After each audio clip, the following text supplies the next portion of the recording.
청년들의 숫자가 또 학생들의 숫자가 오히려 성인들의 숫자하고 맞먹었던 것 같아요. 그렇게 바글바글 했는데 어느 때인가 이렇게 보니까 청년들도 아이들도 점점 줄어들고 있는 것이 얼마나 마음 아픈지 모르겠습니다. 요즘은 청년을 찾아보기가 힘들기도 하죠. 어떤 교회는 아예 청년회가 없다라고 하는 교회도 있는 것을 보면서 참 마음이 아프기도 합니다. 대학 다닐 때 보면은 대학에서 기독교 동아리들이 얼마나 많았습니까? 근데 지금은 기독교 동아리라는 것이 이단교들이 들어와서 점령하고 있고요. 오히려 너무너무 그 숫자가 없다라는 거에 대해서 참 마음이 아프기도 합니다. 자, 손으로 넘겨주시겠습니까? 이게 작동이 잘 안 되네요. 예. 하나님의 꿈이 담겨있는 공동체라고요. 첫 제목을 지었습니다. 하나님이 유일하게 교회를 설립하시기보다, 교회를 세우시기보다 먼저 가정을 세우셨다라는 거죠.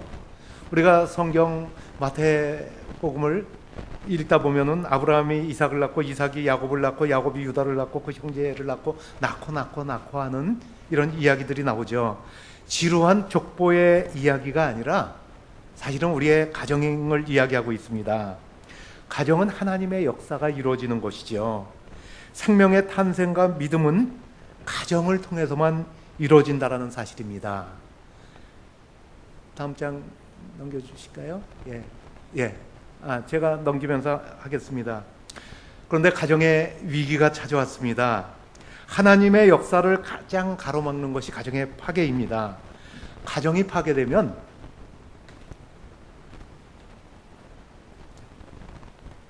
다음 세대는 우리가 기대할 수 없는 거 아니겠습니까? 대중교회가 과연 얼마나 건강한 교회인가를 확인할 수 있는 아주 쉬운 방법이 있습니다. 뭐 몇 년의 역사를 가졌느냐, 교인이 얼마나 많으냐, 이것은 사실 중요하지 않습니다. 더 중요한 것은 건강한 가정의 숫자가 우리 전체적인 교인의 숫자에서 얼마만큼 차지하고 있느냐는 것이 너무너무 중요하다는 사실입니다. 우리가 살고 있는 이 시대는 가정의 위기라고 이야기를 합니다. 가정의 의미가 약화되고 있죠. 여러분, 우리가 쓰고 있는 휴대폰을 이렇게 보면요, 우리가 삼성폰이나 LG폰을 쓰기도 하지만 젊은 세대로 갈수록 아이폰을 많이 쓰고 있거든요. 다음 넘겨주시겠습니까? 이게 아이폰 속에 내장되어 있는 이모티콘입니다. 이게 가정을 표시하고 있어요. 어떻게 표시하고 있느냐? 여자, 남자아이, 여자아이, 또 남자, 뭘 얘기하고 있습니다. 동성애를 얘기하고 있어요. 미국에서 한 10여 년 전에 아버지 학교를 할 때 이런 일이 있었습니다. 38살 된 아들아이가 결혼을 안 하니까 부모님이 얼마나 걱정이 돼요. 너 왜 결혼 안 하냐? 만나는 아이 없냐? 아이, 걱정하지 마세요. 제가 알아서 결혼할 테니까요. 한참 있다가 아버지, 어머니, 저 사실 결혼할 사람이 있거든요. 이 녀석아, 그럼 얼른 데려와야지. 다음 주일날 데려와라. 그럼 우리 집에서 우리 같이 음식 먹으면서 같이 소개하도록 하자. 그래서 친척들 다 불러 모았어요. 그런데 이 아들아이가 데려온 사람이 이성이 아니라 동성을 데려왔어요. 여러분 같으면 뭐라고 말씀하시겠습니까? 너 이놈의 자식, 너 미쳤냐? 너 제정신이야? 아버지, 왜 안 되는데? 지금 미국에서 일부 주는 동성 결혼도 허용하고 있잖아요. 안 되는 이유가 뭔데요? 그게 도덕적으로 아버지, 도덕은요, 시간이 지나면서 사회 환경에 따라서 바뀌는 거예요. 아버지가 안 되는 이유를 저한테 확실하게 이해해 주신다면 저 따르도록 할게요. 그렇지만 아버지가 지금 저한테 말씀하시는 그 내용으로는 제가 따를 수 없습니다. 저 결혼하겠습니다. 이렇게 이야기합니다. 그 해답을 얻고자 이분이 아버지 앞으로 오신 거예요. 자, 지금 이것이 한 15년 전에 있었던 일이기 때문에 우리나라에서는 감히 그런 일이 없으리라고 생각했어요. 여러분, 이미 동성애에 대한 이야기들이 퍼져나가고 있지 않습니까? 퀴어 축제라는 것이 뭡니까? 동성애 축제라는 것이 뭡니까? 그런데 이런 부분의 문제를 가지고 몇 년 전이죠. 그 육군 참모총장이었던 분이 군 형법상에 이렇게 보게 되면 동성애에 대해서 분명히 규제할 수 있다라고 되어 있기 때문에 군 기강을 해치는 거고 군 전투력을 해치는 일이기 때문에 동성애자들 다 잡아들여라 이렇게 명령했더니 뭐라 그랬습니까? 군인권위원회에서 참모총장님, 이거 참모총장님 말씀 맞는 것 같지가 않은데요. 이거 인권의 문제입니다. 우리는 지금 살아가고 있는 이 삶 속에서 교묘하게 위장되어 있다는 것을 우리는 놓쳐서는 안 됩니다. 성경에는 분명히 나와 있거든요. 동성애에 대한 경고가. 레위기 18장 22절에 너는 여자와 교합한 같이 남자와 교합하지 말라. 이는 가증한 일이니라. 18장 23절에는 짐승과의 교합에 대해서 나와 있고, 레위기 20장 13절에는 누구든지 여인과 교합하든 남자와 교합하면 둘 다 가증한 일을 행한즉 반드시 죽일지니 그 피가 자기에게도 돌아가게 하리라 라고 말씀을 하고 있습니다. 그런데 사실 우리가 젊은 사람들을 바라봤을 때 가정을 이루는데 힘든 어려운 현실이 있다는 것도 우리는 알아야 됩니다. 저는 29살 때 결혼을 했습니다. 그리고 지금 36년의 시간이 지났습니다. 그런데 요즘들 보면요, 20대에 결혼하는 사람들이 드물어요. 오히려 청년회 하면은 예전에는 무조건 다 20대였습니다. 지금은 줄을 이루는 게 30대입니다. 저희 교회 청년들 같은 경우에는 40대에 결혼하는 사람들 청년회에 나오고 있습니다. 자, 이런 부분들을 봤을 때 설문조사를 해보았습니다. 결혼할 의향이 나는 전혀 없다. 취업준비생의 51%가 그렇게 이야기를 하고 있고요. 대학생의 57.2%가 결혼에 대한 소망을 잃어가고 있다는 겁니다. 이것이 바로 다음 세대에 다가오는 위기라고 우리는 이야기할 수 있습니다. 결혼을 안 하는 상태에서 어떻게 가정을 이야기할 수 있겠습니까? 또 결혼을 한 아이들이, 또 결혼 전의 아이들이 3%라고 이야기하죠. 첫 번째는 결혼을 포기하는 게 문제고, 두 번째는 직장을 포기하고, 세 번째는 자녀를 포기하고. 결혼을 안 하는데 어떻게 자녀가 생길 수 있겠습니까? 결혼도 힘들지만 출산을 기피하고요. 청년들이 관심을 가지고 있는 것이, 청년들에게 우리가 관심을 가져야 되는 것이 이래서 중요한 것이라는 사실이죠. 그래서 우리는 청년에게 다가가야 됩니다. 청년들을 같이 가까이 대하다 보면은 어른들을 그리워하고 있다는 것을 우리는 쉽게 알 수 있습니다. 청년들이 과연 나를 좋아할까? 나를 불편해하지는 않을까? 이것이 어른들이 청년들에 대해서 갖는 생각이기도 하지만요, 또 청년들의 입장에서는 가까이 하기에는 너무 먼 당친, 분명한 불편한 분이 어른이기도 하다라는 것을 우리는 이해해야 됩니다. 어쩌다 어른이라는 TV 프로그램이 있었죠. 이것은 이 시대의 청년들을 이야기하는 프로그램이었습니다. 청년들이 자신의 미래에 대해서, 꿈에 대해서 꿈꿀 수 있는 기회가 사실 요즘 세상을 이렇게 보면 너무나 없는 것 같아요. 중고등학교 때 이렇게 생각을 해보면 정말 입시에 치여 있고요. 대학이 되면은 벌써 취업을 내가 도대체 어떻게 해야 될지를 생각하게 되고요. 세상에 나가는 것이 두렵고요. 과연 지금 내가 버는 이 형편으로 학교 융자금으로 받아왔던 그 학비 갚아나가면서 내가 과연 결혼이 가능할까라는 생각들을 많이 한다라는 거죠. 그런데 이런 부분들을 터놓고 이야기할 수 있는 어른들을 찾기가 쉽지 않다라는 거예요. 세바시라는 프로그램을 좋아하는 이유가 자기보다 조금 앞선 선배들이 내가 세상을 살면서 이런 부분들을 어떻게 이겨내고 살아왔던가라는 이야기를 하는 프로그램이기 때문에 청년들이 좋아하는 겁니다. 저는 청년들을 저 역시도 이해할 수 있는 시간이 많지 않았었어요. 근데 교회에서 새벽 예배 담당 장로를 맡아달라고 말씀하셔가지고, 예, 알겠습니다. 그래서 이 오늘의 교회는 서빙고에도 있지만 양재에도 있거든요. 양재의 1부 새벽 예배는 5시에 있고 2부 새벽 예배는 6시 30분에 있습니다. 6시 30분 담당 장로를 맡으라 그래서 그걸 맡았습니다. 스태프들이 보니까 한 50여 명 되는데 다 청년들이더라고요. 50여 명이 한꺼번에 한 주일 한 날짜 예배를 섬기는데 다 필요한 것이 아니고요. 직장 생활을 하니까 보통 평균적으로 15명 내지 한 20명 안팎의 청년들이 그날 수고해 주면 되는데 교대로 뭐 월수, 화목 이런 식으로다가 섬기는데 제가 청년들을 어떻게 알 수 있겠습니까? 그러니까 저희 자녀들한테 도움을 청했어요.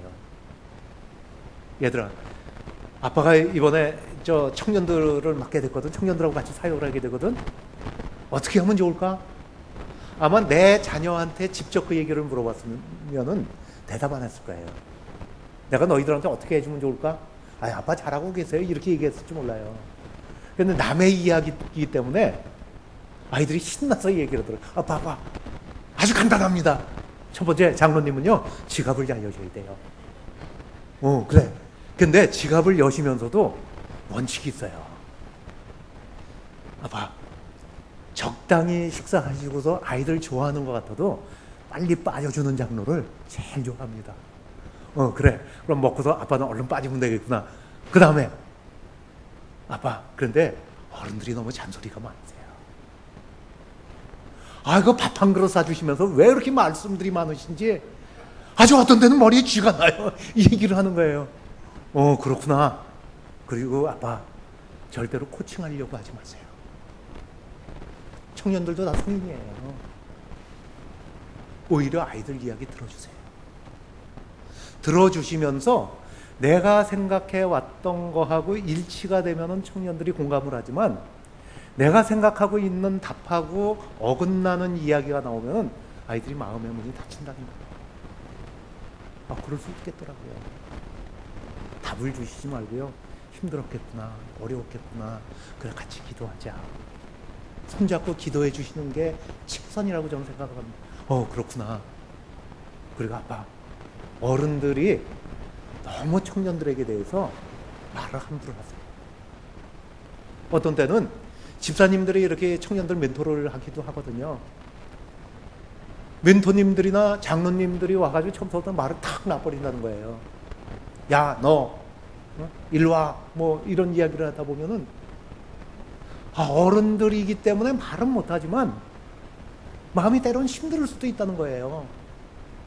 어떤 날은 한 멘토님이 처음부터 오시자마자 말을 탁 놨는데 알고 보니까 그 청년은 42살이었고 멘토는 45살이더라고요. 제가 그 이야기를 들으면서 그래, 이럴 수 있겠다. 장신대 그 이만식 교수님께서 2016년도에 왜 교회를 떠나는가에 대해서 청년들이 발표했던 내용이 있었습니다. 조금 참고가 됐으면 좋겠습니다. 첫 번째가 교회 운영에 대한 실망이라는 거예요. 이게 27.3%였었는데 세상에서도 하지 못하는 것을 교회가 믿음이라는 이름으로다가 말도 안 되는 행동이라든가 말도 안 되는 운영을 하는 경우들이 있다는 거죠. 저는 절대로 대중교회는 그렇지 않으리라고 믿습니다. 투명성, 공정성, 도덕성이 교회가 훨씬 더 강조되어야 되지 않느냐라는 이 교수님은 이렇게 말씀하셨습니다. 두 번째는 교회 지도자들에 대한 실망이라는 거예요. 이것이 20.3%였습니다. 오히려 어른이 어른답지 못했을 때 청년들은 그냥 떠나게 된다는 거죠. 장로가 장로답지 못하고 권사가 권사답지 못했을 때, 어른이 어른답지 못했을 때, 세 번째는 과다한 헌신 요구. 저는 이건 온누리교회, 제가 다니고 있는 온누리교회에서 아주 누누이 목사님들한테 이 기회가 될 때마다 장로님들한테 이야기하는 부분입니다. 청년들이 얼마나 바쁜 시간을 보내고 있습니까?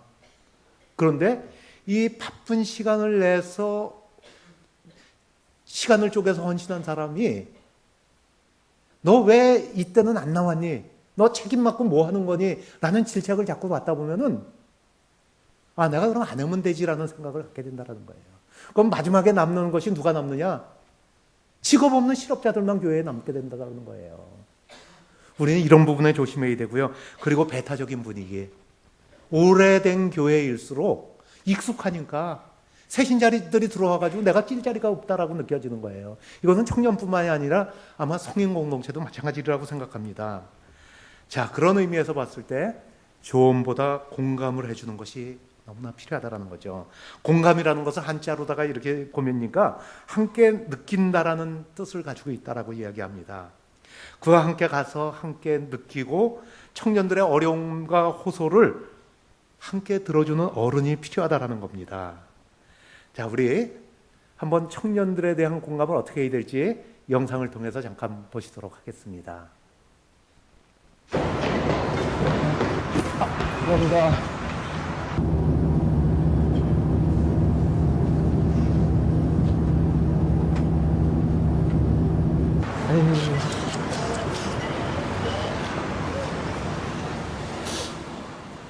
여기 불을 잠깐 꺼주시는 거예요. 요즘 젊은 세대들을 바라보며 우리 어른들이 종종 하는 말입니다. 그런데 그들은 정말 버릇이 없는 걸까요? 네, 잠시만요. 혹시 여유가 없는 건 아니었을까요? 배려가 없는 걸까요?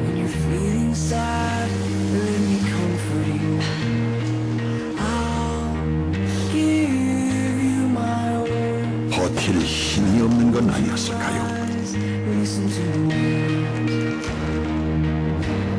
개념이 없는 걸까요?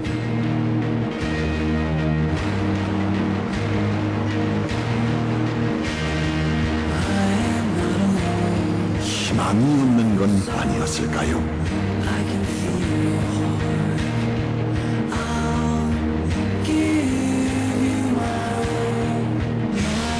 다시 바라봅시다. 세상을 견디고 싶지만 그 끝이 보이질 않고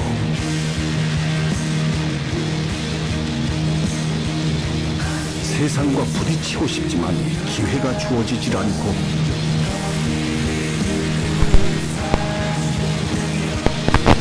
당당하고 싶지만 움츠릴 수밖에 없는 그들을 다시 바라봅시다. 오해에서 이해로, 그리고 응원합시다. 청춘이 다시 기쁜 시절이 될 수 있도록 말입니다. 예, 이제 PPT로 다시 띄워주시면 감사하겠습니다.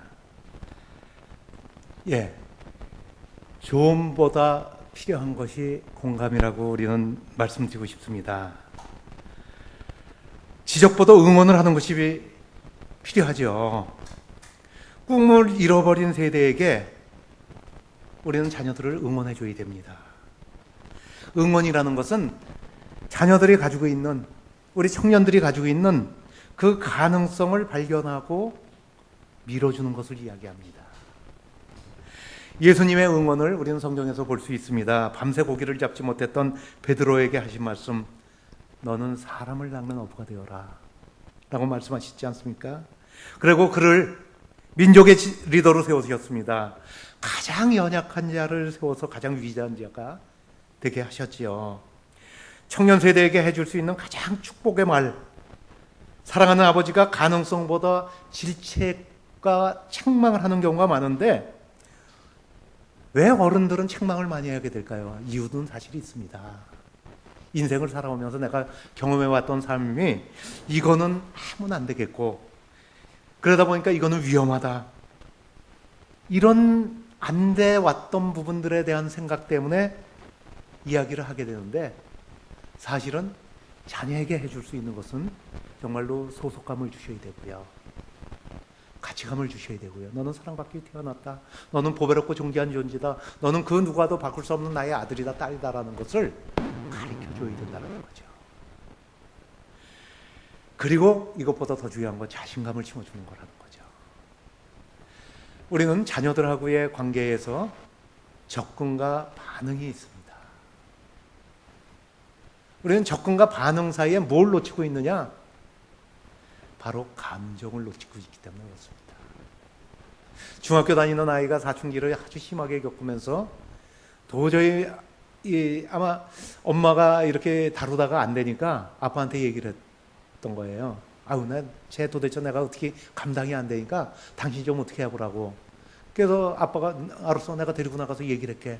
그래서 얘기를 하고서 들어왔는데 아이가 입이 대빠른 나와가지고 아버지도 씩씩거리면서 들어오시면서 이놈의 새끼 그냥 내가 아주 혼 좀 냈다고. 아니 아이하고 좀 얘기 좀 하라고 내보냈는데 오히려 아이를 두드리고 패가지고 아이가 더 입이 대빨 나와가지고 있으니까 저한테 그런 얘기를 하더라고요. 장로님이 어떻게 좀 우리 아이 좀 만나보면 안 되겠느냐고. 자연스럽게 학생부 예배 끝나고서 자연스럽게 우연히 만난 것처럼 하면서 얘기를 했죠. 누구야? 아빠하고 왜 얘기하기 힘드니? 그랬더니 아빠가 너한테 뭐 잘못된 말씀을 해주시니? 아니요, 너무 좋은 말씀 해주세요. 근데 뭐가 그렇게 힘이 들까? 아이는 무슨 얘기를 했는지 아십니까? 너무 좋은 얘기를 너무 기분 나쁘게 한다는 거예요. 자, 이건 뭘 얘기하냐면요. 우리가 그 서로 상대를 대할 때에 접근하는 방법이 있죠. 그리고 그 상태에 따라서 반응하게 되죠. 근데 뭘 못 읽어줬습니까? 감정을 못 읽어준 거예요.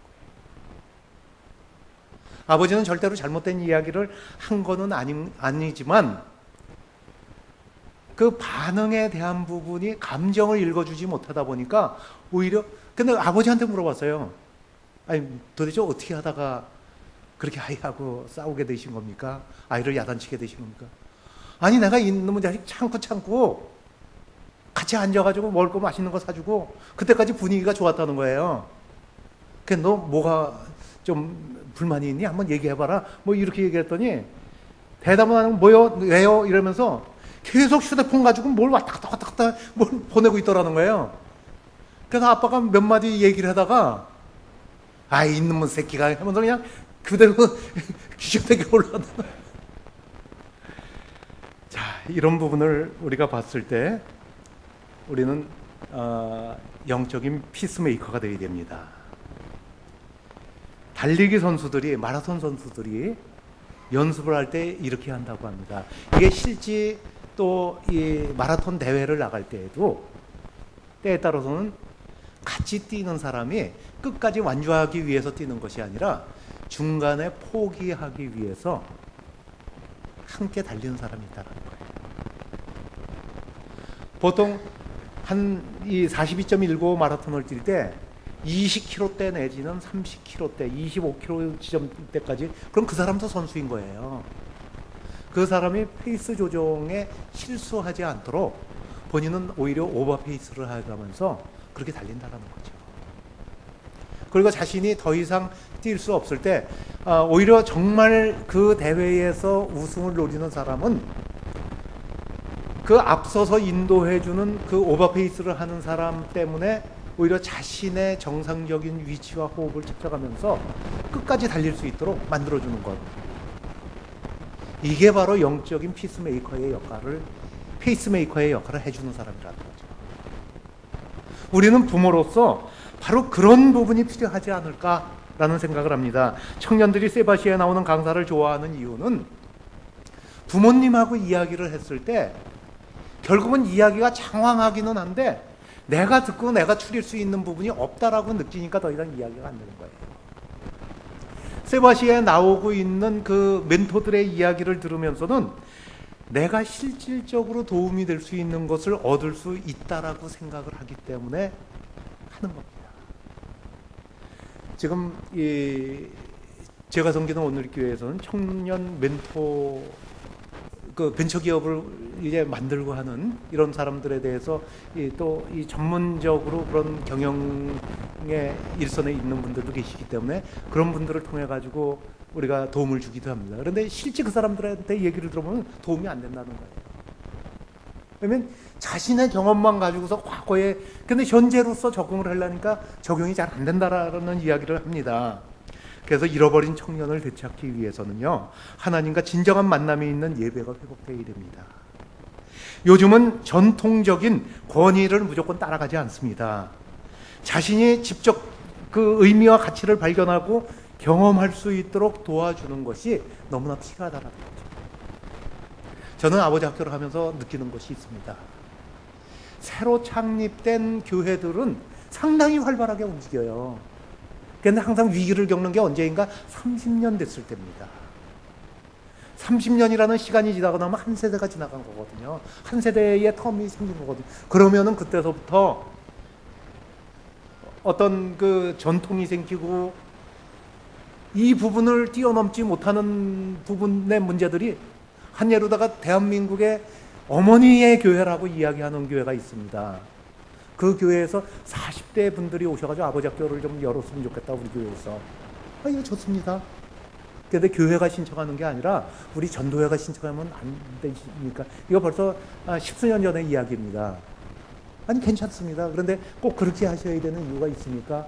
이렇게 얘기를 했더니요, 그분들이 적은 나이들이 아니었어요. 40대 분들이었어요. 우리 교회에서요, 아버지 학교 열려고 하면요, 당회를 통과하려면요, 아마 한 세대 지나야 됩니다. 이렇게 말씀하시는 거예요. 그리고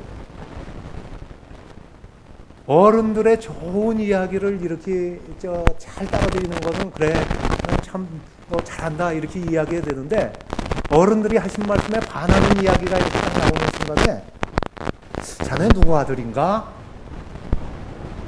그 순간에 할 얘기가 없어진다는 거예요. 우리가 전통적인 교회의 모습, 우리는 여기에서 제일 중요한 것은 이것이 본질인가 비본질인가를 한번 생각해 볼 필요가 있다는 거죠. 본질은 우리가 끝까지 지켜나가고, 비본질은 언제나 자유할 수 있는 교회가 돼야 청년들이 들어오지 않을까 생각을 합니다. 두 번째는 한 영혼을 소중히 여기는 공동체성을 회복해야 된다는 거죠. 공동체에서 겪는 관계의 문제들, 청년들을 끝까지 포기하지 않고 안아줄 수 있는, 그래서 대중교회의 청년들을 담당할 수 있는, 또 그 청년들과 호흡을 맞출 수 있는 분들이 분명히 이 안에 계시다라고 생각을 합니다. 세 번째, 청년 세대와 소통을 해야 되고 회복돼야 된다는 거죠. 다양한 의견과 질문을 받아줄 수 있는 공동체의 문화의 변화가 반드시 필요하다는 겁니다. 그리고 청년들이 원하는 프로그램이, 저는 그런 부분에서 봤을 때 장로님들이 프로그램을 만들어서 청년들한테 적용하려고 하는 것은 빨리 놔야 된다고 생각합니다. 자, 다음으로 넘어가도록 하겠습니다. 가르치지 말고 모델이 되어 주십시오. 가르치지 말고 모델이 되어 달라는 말씀은 이런 부분입니다. 우리는 살아가면서 왜 교회를 청년들이 떠나는가? 왜 어른들을 존경하지 않는가? 돌이켜서 이렇게 생각해 보면 너무나 간단한 것 같아요. 말씀대로 사는 것이 아니라 관습대로 살기 때문에 그렇습니다. 저희 할아버지가 1882년생이신데요. 예수를 처음 영접하신 것이 1906년도였어요. 물론 뭐 여러 가지 일들을 이렇게 하신 부분이 있었지만 1919년도 3.1운동이 일어났을 때 우리가 독립선언서를 기초했던 그 33민 중에서 크리스찬의 비율이 몇 명인지 여러분들 아시지 않습니까? 그런데 그 당시에 2천만 조선 동포들 가운데 크리스찬의 비율이 몇 명이었습니까? 50만 명도 안 됐거든요. 그런데 독립선언서를 기초했던 사람들은 50%가 넘었다는 얘기거든요. 그건 뭐냐면 삶을 통해서 보여줬다라는 거예요. 그럼 이것을 오늘의 우리의 삶으로서 보여준다면 뭘 보여줘야 될까요? 말씀대로 사는 것이 얼마나 중요한지. 성경적인 물질관을 알려줘야 됩니다. 어떻게 벌고 어떻게 써야 될지를. 제가 어느 교회의 100주년 행사로서 5월 달에 그 가정 세미나를 해달라 그래서 갔는데, 그때는 아버지 학교의 주제였던, 중간 주제 하나였던 아버지의 남성을 주제로 해가지고 말씀을 전했던 일이 있었습니다. 끝나고 나서 담임 목사님하고 차 한잔하고 돌아왔는데, 그 다음날 저희 회사로 전화를 주셨더라고요. 지점장님이. 아유, 이사장님 좋은 일 하고 다니시네요. 저 어제 그 교회에서 장로님 말씀 들었습니다. 아니, 그럼 저 좀 아는 체 좀 해주시죠. 전 솔직히요, 집사도 아니고 잡사입니다. 이렇게 표현을 하시는 거예요. 제가 아는 척 하려고 이렇게 딱 나가다 보니까 담임 목사님하고 들어가시길래 그냥 포기하고 내일 한번 전화해야겠다. 그래서 같이 점심 식사를 하게 됐습니다. 이분이 어떤 말씀을 하시냐면은, 근데 어저께 좋은 말씀을 해주셨는데 그건 어디까지나 말씀이시죠. 우리가 살면서 그게 가능합니까? 이렇게 말씀하시는 거예요. 제가 뭐라고 말씀을 드리겠습니까? 그러면서 본인이 가장 존경하는 사람이 있대요. 우리 교회 집사님이신데 장로 피택이 될 때마다 첫 번째 우선순위에 오르시는 분이 그분이시라는 거예요. 그런데 본인이 스스로 포기를 하신대요. 포기하시는 이유가 건설업을 하고 있는데 내가 회사 운영을 하다 보면은 내가 좀 부정적인 것도 있고 다른 불편한 부분도 있기 때문에 내가 현직에 있을 때는 내가 이게 말과 행동이 다르기 때문에 내가 이거 할 수가 없다. 그래서 안 한다는 거예요. 자신은 그 사람이 제일 존경스럽다는 거예요. 이 사장님 안 그렇습니까? 이렇게 말씀하시는데 제가 뭐라고 말씀드려야 되겠습니까? 가만히 있다가 제가 그렇게 말씀을 드렸죠. 예, 저는 다행히 제 업을 하고 있기 때문에 선택의 폭이 조금 자유할 수 있는 것에 얼마나 감사한지 모르겠습니다. 그런데 거래선이 저희 업체를 선택해 주셔서 먹고 사는 건 너무너무 감사하지만 때에 따라서 내가 정말 아니다 싶은 부분에 대해서 포기할 수 있는 권리도 저한테 있다고 생각합니다. 그것을 선택하는 것은 본인의 몫이겠죠. 근데 그 지점장님은 끝내 이해를 하시지 않으시더라고요. 제가 앞으로 2년 남았는데 그 2년 후에는 어떨지 몰라도 지금은 안 되겠습니다. 자, 바로 여기에 문제가 있는 거예요. 어떻게 벌고 어떻게 써야 되는지, 성이라는 것이 얼마나 거룩한 것인지, 성경적인 노동관이라는 것이 무엇인지, 누가 보든지 안 보든지 간에 내 직업을 내가 스스로 천하게 생각하고 있다면은 내 자녀가 바라보는 아버지의 직업도 천할 수밖에 없는 거예요. 예전에 바카스 선전을 보면 길거리에서 그 니아가를 끌고 가면서 청소로 일을 하는 그 아버지를 뒤에서 밀어주면서 하는 그 장면이 나오지 않습니까? 그건 실화를 찍어서 광고에 올렸던 거거든요. 자, 우리는 어떤 모습을 통해서 내 자녀들에게 가리켜야 할런지요. 어려움의 순간에 자녀는 아버지의 뒷모습을 기억하게 됩니다.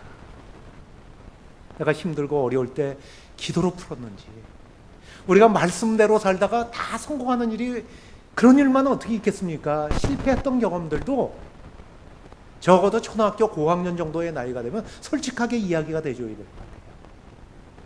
그럼에도 불구하고 이 어려움 가운데서 내가 끝까지 믿음을 지켰을 때 그 믿음으로 승리했던 이야기들도 그대로 내 자녀에게 전해줄 수 있어야 됩니다. 자, 이번에는 온누리교회의 장로들의 자녀들이 아버지에게 했던 이야기의 영상을 잠깐 보시도록 하겠습니다.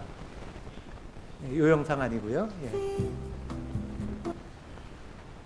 예, 맞습니다.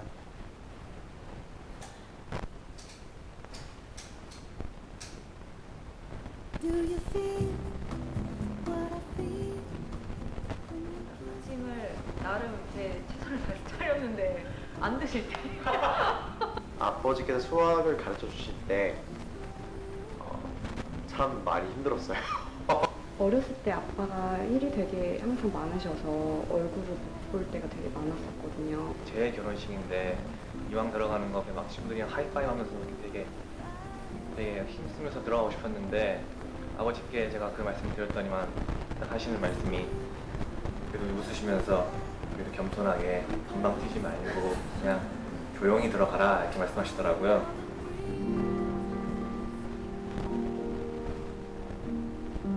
아버지가 사랑을 그렇게 자주 표현하시는 분은 아니셨던 것 같은데요. 그래도 필요할 때 꼭 사랑을 표현하셨던 분인 것 같아요.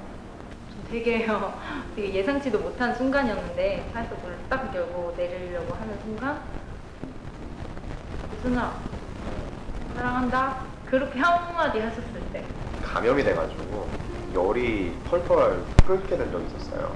아버지께서 저한테 안수하시면서 눈물로 기도를 하는 건 제가 처음이었던 것 같아요. 아빠는 저한테나 엄마한테나 되게 많이 표현을 하시는 것 같아요.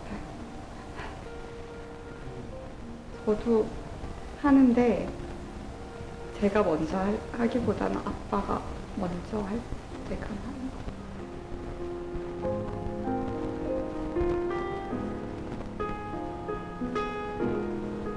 아버지가 사실 기러기 아빠 생활을 한 7, 8년 정도를 하셨어요. 그 기간 동안에 아버지께서 정말 하나님과는 아주 가까운 기간을 지내시는 것 같다는 생각이 들었어요. 아침마다 항상 좀 방에서 늦게 나오세요. 왜 늦게 나오시냐면 일어나자마자 항상 PT 하시거든요. 항상 말씀 주시고 그런 작은 그런 항상 기도로 어떤 얼굴은 정말 하나님의 뜻을 따르고 지금 바로 손해를 절대 그 손해를 하나님께서 정말 아빠와 함께 하신다는 걸 제가 증인이에요. 평생 동안 힘든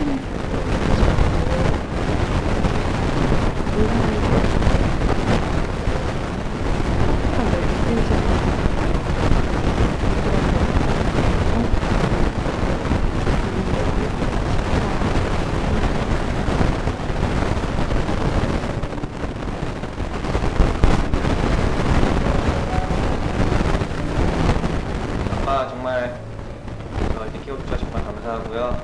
누가 뭐라 해도 아빠는 제가 세상에서 가장 존경하고 또 사랑하는 정말 최고의 아버지이십니다. 아빠 사랑하고요. 아버님 사랑합니다. 파이팅! 파이팅! 사랑해요. 제가 존경할 수 있는 아빠가 되어주셔서 너무 감사하고 저를 사랑해 주셔서 감사하고 앞으로 저도 아빠의 발자취를 따라 그 믿음의 유산을 따라 저도 거룩을 지키는 정직을 지키는 황우준이 되겠습니다. 아빠 너무너무 사랑하고요. 힘내세요. 사랑합니다. 파이팅. 아빠 진아야, 항상 아빠는 나하고 얘기하려고 하고 많이 소통하려고 하는데 나는 너무 무뚝뚝하고 너무 애교 없는 딸인 것 같아. 근데 항상 아빠한테는 많이 감사하고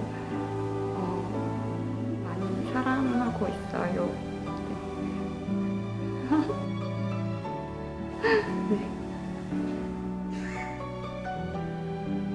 첫째 딸이라 그런가 약간 무뚝뚝하고 그런 게 있어서 평소에 잘 말하지. 그래서 이게 미안해요. 그동안 좀 걱정만 많이 끼쳐드린 것 같은데 이제 걱정 안 끼쳐드리고 더 열심히 하고 아빠한테 더 자랑스러운 딸이 될게요. 아빠 사랑해요.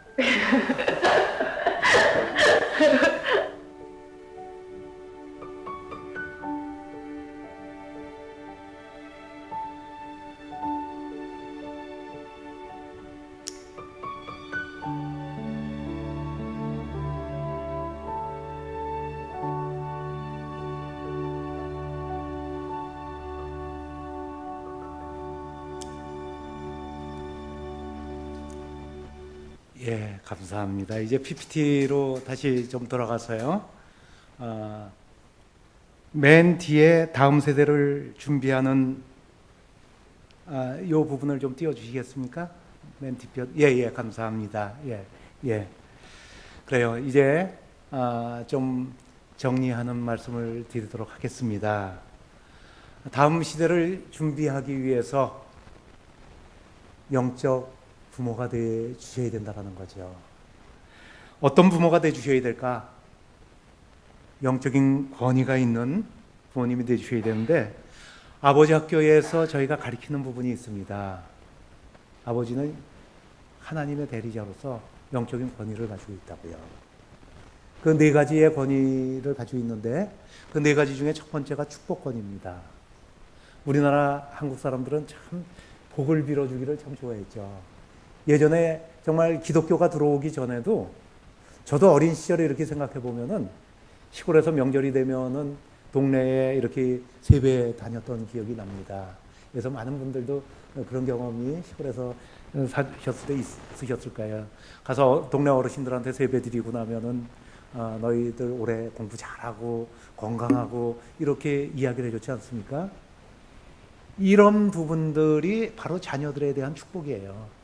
우리 집의 제사장은 내가 아니라 내 아내가 권사하기 때문에 내 아내다 이렇게 말씀하시는 분이 계시는데 아닙니다. 가정의 제사장은 아버지입니다. 어떻게 기도해야 될지 모르겠다. 나 잘 모르겠다.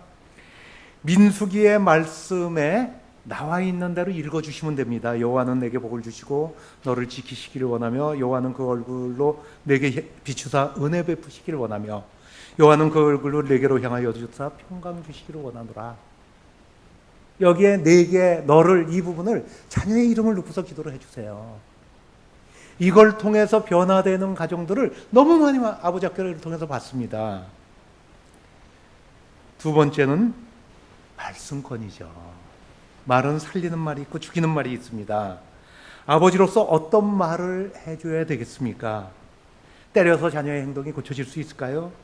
하나님의 말씀이 들어가지 않으면 세상의 가치관 속에서 살 수밖에 없다라는 겁니다. 왜 하나님의 말씀이 중요한가? 세상은 다 변하고 있습니다. 가치관도 변하고요, 생각도 변하고요, 행복의 기준도 예전에 이렇게 생각했을 때 보면은 너무너무 달라지고 있는 것 같습니다. 그런데 우리가 왜 성경 말씀을 통해서 큐티하는 것이 너무나 필요한가? 성경을 가지고 논쟁을 하면은 안 됩니다. 내가 오늘 주시는 말씀을 깊이 묵상하고 그 말씀에서 느낀 점을 자녀하고 함께 나눴을 때 그것은 논쟁이 일어날 수가 없어요. 왜냐하면 내가 느낀 부분에 대한 말씀을 이야기하는 거기 때문에. 자, 성경의 말씀이 왜 중요한가?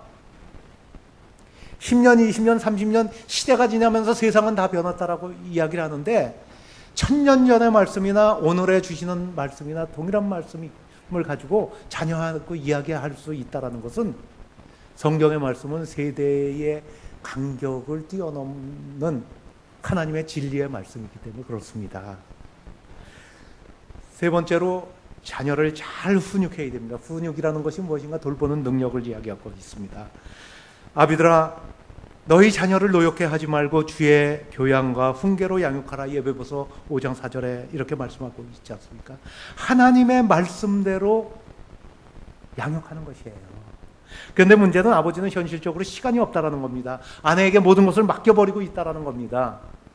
그러나 우리가 자잘한 것은 다 위임하고 맡길 수 있지만 양육의 원칙만큼은, 가정의 제사장으로서의 그 역할만큼은 아버지가 놓아서는 안 된다는 거죠. 아까도 말씀드린 것처럼 말로 가르칠 것인가 몸으로 가르칠 것인가 보여주는 훈육이 그만큼 중요하다는 겁니다. 그러기 위해서 왜 말씀을 많이 우리가 외우는 것이 필요한가? 힘들고 어려운 순간에 자녀들이 기도를 요청했을 때 말씀이 내 마음 가운데서 튀어나와야 되는데 말씀은 하나도 생각이 안 나고 세상의 기준과 경험만 가지고서 이야기를 하다 보니까 자녀들이 힘들 수밖에 없다라는 겁니다. 신앙 전수관입니다. 우리는 정말 그동안 수평적인 선교를 위해서는 참 많은 노력을 했습니다. 가양동만 하더라도 얼마나 많은 교회들이 있습니까? 그런데 우리가 가슴에 손을 얹고 한번 생각을 해보자고요. 내 자녀들이 혹시 내 손주가 교회를 떠나 있는 사람들은 얼마나 없는지,